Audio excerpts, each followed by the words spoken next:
Bismillahirrahmanirrahim. Alhamdulillahirabbil alamin.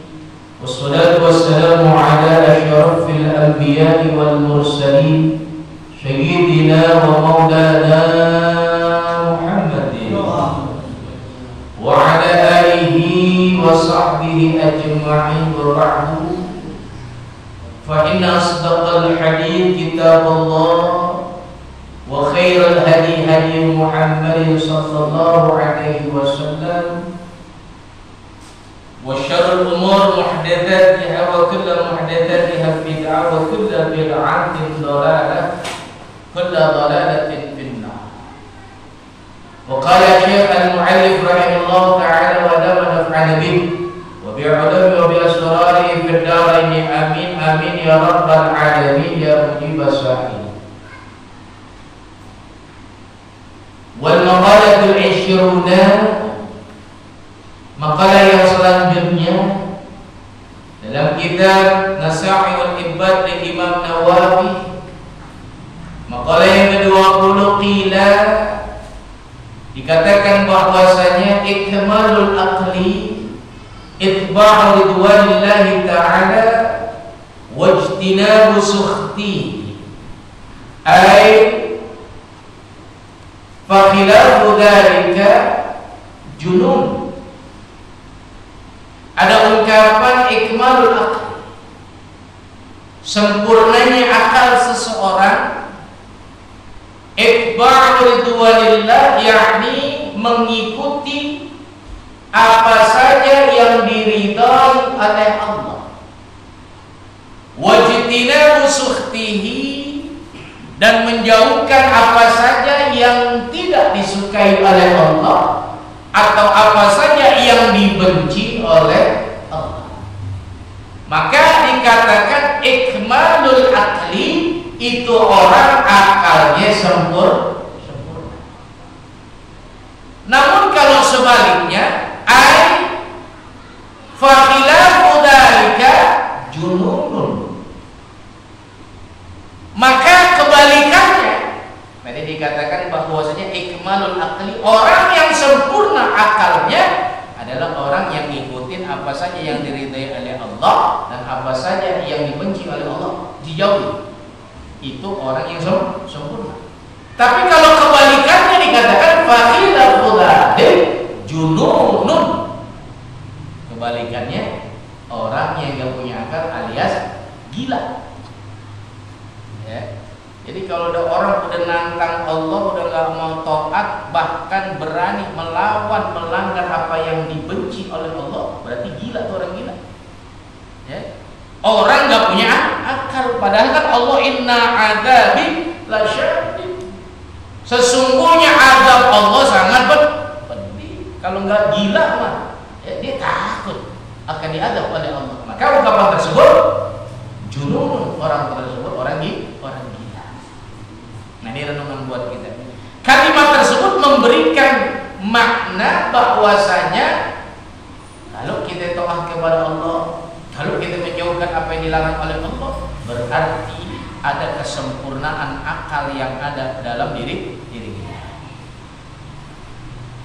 Wal maqalah al-hadiyatu wal 20, makalah yang ke-21, qila, ada ungkapan kata la ghurbata lil fadili wa la watana lil jahili. Ya. Jadi ada ungkapan la ghurbata lil fadil wa la watana lil jahil. La ghurbata, tidak akan ada keasingan, tidak akan pernah merasa asing dan tidak akan pernah asing. Siapa? Lil fadili, bagi orang yang memiliki keutamaan, di mana saja dia akan utama. Ya. Jadi kalau emas itu di mana saja berada laku. Arti itu emas ada di dalam kotoran. Arti itu emas ada di comberan, masih mahal. Ya, jadi orang yang utama, orang yang fadil, tidak ada keasingan dimanapun. Tapi sebaliknya, wala watona lil jahil, tidak ada tempat bagi orang yang bodoh. Tidak ada tempat. Orang yang bodoh, baik itu orang yang bodoh ilmi maupun bodoh dalam kategori maksiat. Maksudnya apa? Ayil muttasifu bil ilmi, ayil muttasifi bil ilmi wal amali, orang yang punya ilmu kemudian amalannya bagus, karena mukarraman mu'azzaman indan nas fi ayyi balad, maka orang tersebut dihormati, orang tersebut dimuliakan oleh manusia fi ayyi baladin kana, di mana aja. Kita kalau orang baik hidup di mana aja bakal diterima. Kita orang soleh hidup di mana aja bakal diterima, bakal mulia. Tapi sebaliknya, fakana kullu waladin indah waqtanan walau kana ghariban. Di mana saja kita baik, orang soleh jujur, di mana saja akan mulia. Wajahil mukhalafun dah. Tapi orang bodoh, orang yang nggak pintar, orang yang ahlul maksiat, nggak ada tempat. Ya, hidup di sini pasti digedegin, dibenci. Ya, dia baru pindah,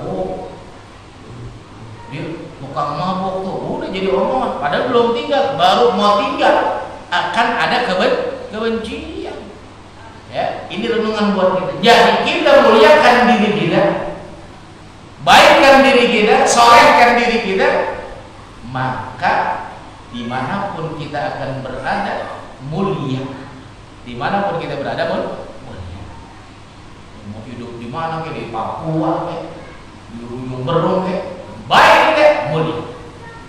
Tapi kalau kita jahat, kita tukang maksiat, masya Allah, na'udzubillah, teman, na'udzubillah.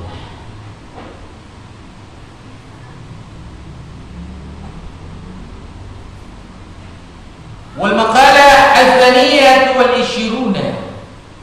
Makalah yang ke-22, qila, ada ungkapan kalimat, man kana bi ta'ati 'indallahi qariban kana bainan nasi ghariban. Barang siapa yang taat kepada Allah, dekat kepada Allah, karena bainan nasi ghariban, maka dia akan asing di tengah-tengah masyarakat. Dia akan asing di tengah-tengah. Artinya apa? Dia akan menjauh daripada kumpulan yang tidak baik.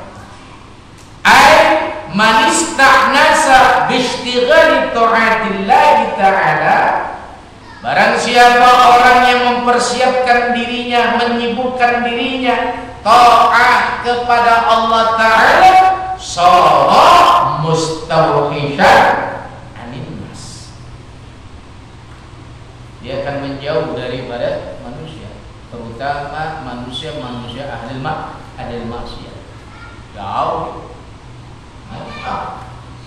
Kalau gua nongkrong sama lu, kalau gua duduk bareng sama lu, makin jauh kayaknya sama Allah. Menghindar nih, karena dia pengen tahu. Tapi kalau mau orang baik, ya makanya kan kata Nabi, dawaul, ya, apa namanya, obatnya hati, dawaul qulub, di antaranya adalah kumpul bersama orang-orang baik, kumpulan orang-orang baik, ya, kayak majelis taklim, majelis zikir, majelis, kita kumpul pasti di situ ada orang baik, ya, makanya walaupun kita nggak baik, di asbab kita duduk di tempat yang baik, kita bakal mulia. Begitu banyak ya cerita-cerita manfaat kita dulu bareng, akan menjadi baik, akan menjadi penyaksian mulia kita hidup majalisul sholihin, kumpul bersama orang-orang saleh. Wal maqalah az-zalithatu wal 20, maqalah yang ke-23, qila, ada ungkapan kalimat harakatut ta'ati dalilul ma'rifah, kama anna harakatal jismi dalilul hayat. Ada ungkapan kalimat harakatut ta'ah, pergerakan taat kita. Kita memperbanyak taat, kita memperbanyak diri kita ibadah kepada Allah. Ini kama annaka, bahwasanya dalilul ma'rifah, ini tanda orang yang ma'rifah, mengenal Allah. Ya. Digampang cara nyiriin dia kenal Allah sama kagak, gampang. Cirinya apa? Ya. Cirinya harakatut ta'ah. Setiap ada pergerakan-pergerakan ta'ah, dia ada. Senang sama pergerakan-pergerakan ta'ah, berarti itu orang mengenal Allah. Jadi kalau orang diajak ngaji kagak mau, diajak ibadah kagak mau, diajak zikir nggak mau, diajak untuk melakukan amal soleh kagak mau, berarti itu orang tidak mengenal Allah. Jadi ungkapan ini begitu indah. Pokoknya harakatut ta'ah dalilul ma'rifati, pergerakan ketaatan kita ini merupakan tanda bahwasanya kita mengenal Allah Ta'ala. Contoh sini katakan, kama anna harakata jismi, sama seakan sesungguhnya pergerakan tubuh kita, ya, dalilul hayati, ini tanda kita orang yang punya malu. Jadi kalau kita, ya di sini mengungkapkan selama Imam Nawawi, anna harakata jismi dalilul hayat, sesungguhnya pergerakan tubuh kita ini tanda bahwasanya kita orang yang malu apa kagak. Kelihatan orang yang malu apakah kagak. Ketika dia taat kepada Allah, ketika dia mau mendekat kepada Allah, berarti dia malu kepada Allah. Makanya apa? Wal ma'na anna ityanal 'abdi at-ta'ata lillahi ta'ala, maknanya bahwasanya seorang hamba melakukan taat kepada Allah, ini dikatakan alamatun ala ma'rifatihi lillah. Ini tanda bahwasanya ia mengenal Allah. Fa idza kathurat at-ta'atu, apabila ketaatan kita makin banyak, kathurat al-ma'rifatu, semakin mengenal Allah. Semakin mendekat makin sama kayak kita sahabat. Kalau masih awal kan kita belum kenal, ya. Kayak dulu kita waktu pacaran belum kenal, masih tutup-tutupan, pas menikah keluar semua, ya. Yang tidurnya lagi ngiler lah, ngorok lah, kelihatan, ya. Dulu mah cakep-cakep semua, wah ditutup-tutupin, ya. Begitu juga ketika kita semakin banyak kita taat kepada Allah, berarti, ya, pengenalan kita, kecintaan kita semakin mendalam kepada Allah. Berarti semakin banyak taat kita, ya, makin kenal makrifat kepada Allah. Ya, ungkapan motivasi kepada kita. Kenapa? Wa idza qultu, ya, ketika wa idza qultu, wa idza qala, wa idza qala, kalau sedikit tuh amal soleh, ya rasa malu juga sedikit. Ya, orang nggak sholat Jumat berarti dia nggak punya malu. Kita mau sholat Jumat, kita mau ngaji, kita mau istighfar, berarti kita punya malu kepada Allah. Ya, Nabi Muhammad dikategorikan syadidul haya, orang yang paling malu. Padahal udah dijamin sama Allah, dosa kagak, surga udah dijamin, tapi istighfarnya paling banyak. Ya, kita dosa udah banyak, istighfar Allah. Makanya kenapa sih pentingnya kita dikatakan sama Nabi bahwasanya majelis-majelis itu dawa'ul qulub, obatnya hati. Sebab ya, mungkin kalau sendiri kita ibadah segen, sendiri malas banget ibadah. Tapi kalau rame-rame kan zikir bareng, doa bareng. Ya. Kemudian juga doanya jamaah pasti salah satunya diterima sama Allah. Kan kita nggak tahu dari amin siapa, suara itu dikabul sama Allah. Jadi kalau sholat sendiri, kita ibadah sendiri, zikir sendiri, kadang-kadang kita doakan ragu-ragu. Roman-romannya doa gue diterima apa kagak ya? Soalnya tadi siang gue habis ngeliat duit kantor, kan begitu ya? Kata Nabi bahwasanya man akalal harama mata qalbu. Orang kalau udah makan barang yang haram, udah mati hatinya, Allah hijab ya doa kita, Allah alang-alangin doa. Nanti kalau rame-rame kan pastilah ada di antara jamaah kita yang baik, yang hati-hati. Di situ mungkin aminnya diterima oleh Allah Subhanahu wa taala. Ya. Dan juga amin nih kadang-kadang kita salah kaprah, kita kalau tahlil bocah digesukin, bocah diusir-usirin. Padahal kan mereka ngaminin, dan kita tahu yang namanya bocah nggak punya dosa. Ini perlu perlu jadi perhitungan juga nih. Kadang-kadang kita kesian juga bocah diusir belakang, dan dapat besek belakangan juga. Gitu ya. Padahal ya, aminnya mereka lah ya, yang mungkin diijabah oleh Allah. Kalau kita kan aminnya orang yang banyak dosa, kita kagak tahu amin kita diterima apa kagak ya. Jadi artinya kenapa kita diharuskan untuk selalu berjamaah bersama-sama, sebab ya insya Allah doa kita akan dikabul. Ada ungkapan kalimat da'watul arba'ina kada'watil wali. Doa orang 40 sama seperti doa satu orang wali. Kalau wali kan kekasih wali kabul semuanya. Ya. Nah ini ketentuan buat kita. Jadi artinya ya terus kita makrifat kepada Allah, mengenal semakin dalam kepada Allah agar mulia pangkat kita di sisi Allah Subhanahu wa taala.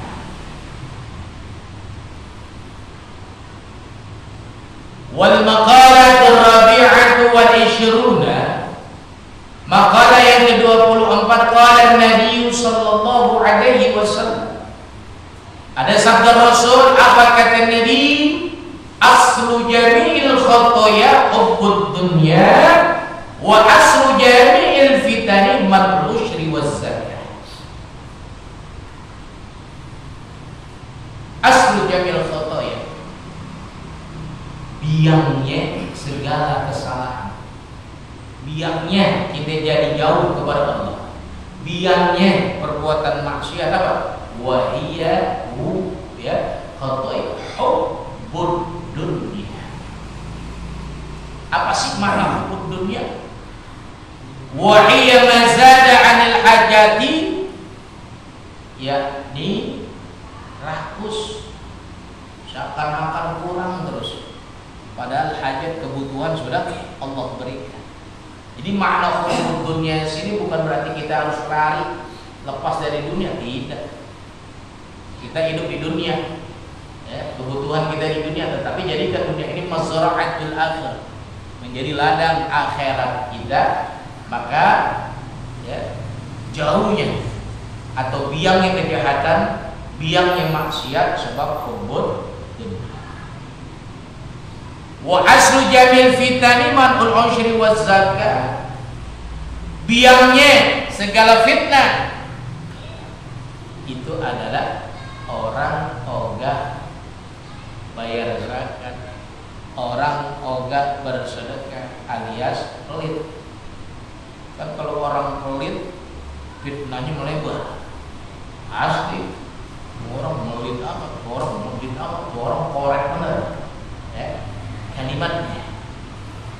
Jadi ini orang yang selalu ya melakukan ketaatan kepada Allah Ta'ala, maka ya, cintanya akan bertambah dan Allah pun akan menambahkan cintanya kepada hamba tersebut. Wal maqalatul khamisatu wal 20, maqalah yang ke-25. Qila al-muqir bitaksir abadan mahmud wal iqrar bitaksir alamatul qabul. Ungkapan-ungkapan perendahan diri. Al-muqir bitaksir, orang yang selalu mengatakan kekurangan. Artinya ayat bil ajzi 'ala ta'ah. Orang yang merendah, maka abadan mahmudun, selamanya bakal terpuji. Enggak, saya ibadahnya sedikit, saya tukang maksiat, makanya mulia. Ya. Ada tulisan-tulisan ulama, qala al-faqih, qala al-haqir, berkata orang yang hina, berkata orang yang rendah. Itu ulama kalau nulis kitab begitu di awal-awal. Tapi ada Pak Ustaz kitab yang tulisannya qala al-alama al-alim al-fadil, berkata orang yang pandai, orang yang mulia. Itu bukan tulisan ulamanya, biasanya itu tulisan muridnya. Wajar dong kalau muridnya membesarkan nama gurunya. Itu tulisan santrinya, tulisan murid-muridnya pasti akan mengatakan. Enggak mungkin ya seorang murid mengatakan kepada yang terhina, kepada yang tercela, guru saya Yail Had Fulan bin Fulan, waktu dan tempat kami persilakan. Ada nggak itu?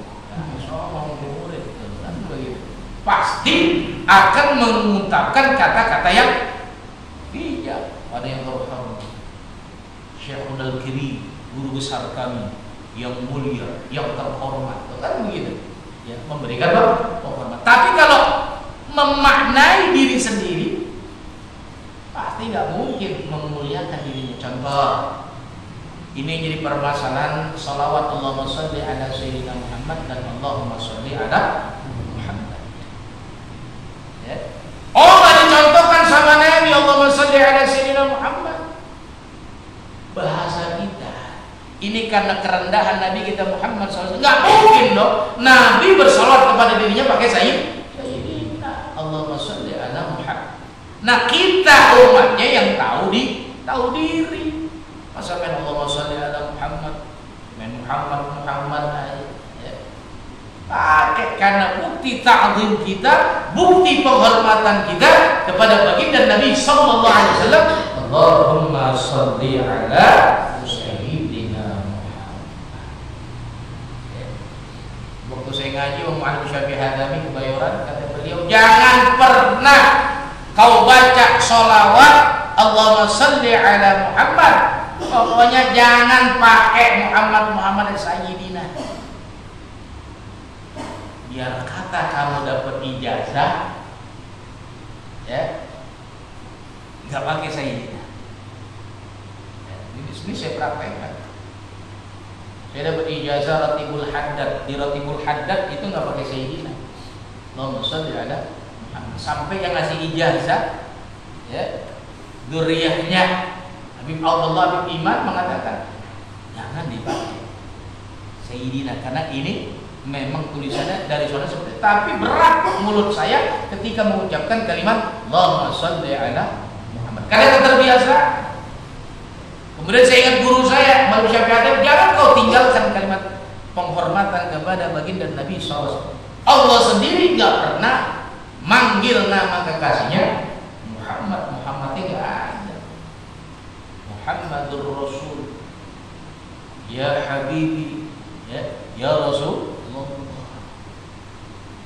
Kita masak Muhammad aja. Nah ini bukti ta'zim kita. Nah artinya orang yang selalu merendahkan dirinya, walaupun dia ilmunya banyak, walaupun dia ibadahnya banyak, maka selamanya akan dimuliakan oleh Allah.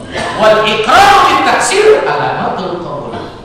Nah ini tanda orang yang ibadahnya diterima oleh Allah. Kenapa? Li'annahu isyaratun ila adamil ujbi wal kibri. Sebab ini tanda untuk menghindar daripada ujub dan sombong. Rendah diri. nggak rendah, nggak dihina. Untuk menghindar sifat ujub, ya, ujub itu lagunya gede, itu kan saya, gua dilawan, kira sombong. Ya. Dua sifat yang paling Allah gedek, dua sifat yang Allah paling benci. Dan makanya wal munkir bil taksir, artinya kita selalu mengatakan, oh enggak, itu mah enak, ilmunya ada nggak ada, ilmu aneh dikit, udah begitu aja udah. Oh enggak, ibadah saya sedikit. Ya. Gampangannya seperti disembunyikan, ditaksirkan. Ya, sama seperti sedekah antum tuh. Ya, kalau sedekah pasti ya, ditutupin sama tangan kiri. Saya rasa itu bukan taksir itu. Ya, sebab nyumbangnya terlalu dikit, makanya diumpetin, kan gitu. Coba kalau sedekah masuk kotak duit cepek, nggak mungkin tangan kirinya ikut nutupin. Sebab ada rasa karena 2.000 ditutupin, kan seperti itu. Ya, renungan buat kita agar kita punya al-muqir bit taqsir, orang yang rendah diri, sebab Allah akan angkat derajatnya dunia wal akhirah. Wallahu a'lam bishawab. Rabbi zidna ilman.